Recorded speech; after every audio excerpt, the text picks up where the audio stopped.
All right, welcome to our next interview with the researchers. I'm Frank Griffiths, this is Travis Webb, and we are interviewing renowned social champion Katie McPherson. She's something of a celebrity here in Arizona. She's been on this platform for a long time, teaching parents and teens about social media. So I love the meat. We've gotten into the meat so deeply here, but we also need to discuss academics. That's your arena. How does this stuff affect kids academically? Well, extended screen time, the cognitive abilities go down, neurons die, the sleep is lost. If somebody is in their bedroom with a cell phone and they're studying and toggling between math and Instagram, like the concentration factor is not there. They get a text from a boyfriend that breaks up with them or is mad at them. That cortisol level goes up and that short-term memory goes out the window. They get to school next day to take that test, and they're super anxious and they can't concentrate. So it's huge having devices available during academic time. And unfortunately, this is the hard piece, is high schools specifically and junior highs are pushing, here's a Chromebook.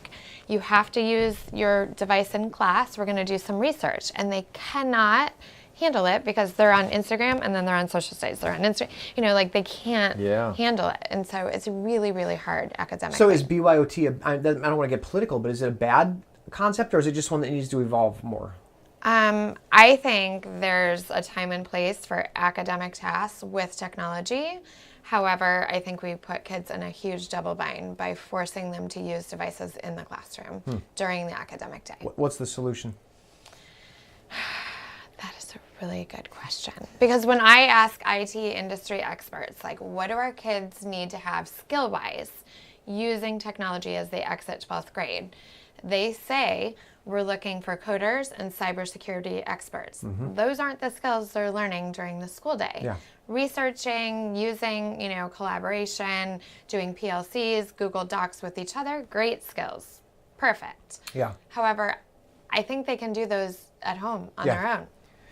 So, and I think I'm underscoring your point and not contradicting it. I just interviewed for a cybersecurity position a couple of weeks ago, and I did well on the person-to-person part of the interview, but when it came to the technical stuff, 3 out of the 4 answers that I gave were, I don't really understand that concept 100%. I would have to Google it. Right. And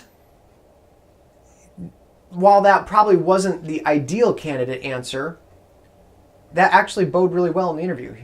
The interviewer said, well, that's actually a great response. I appreciate your honesty and your candor, and you're right. There's you have to do a lot of research on your own for this job. So there are certain positive aspects of learning how to research. Yeah.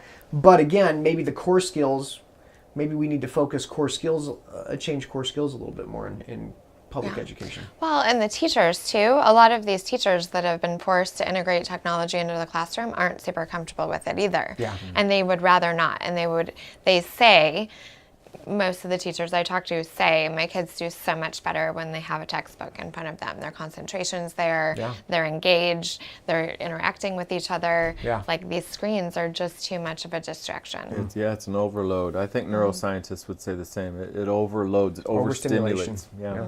Which makes it hard for any of us. I mean, I don't know, try to drive your car down the freeway with 8 people throwing airplanes, slapping each other food. It's hard. Dangerous. There's too much going on. So, yeah.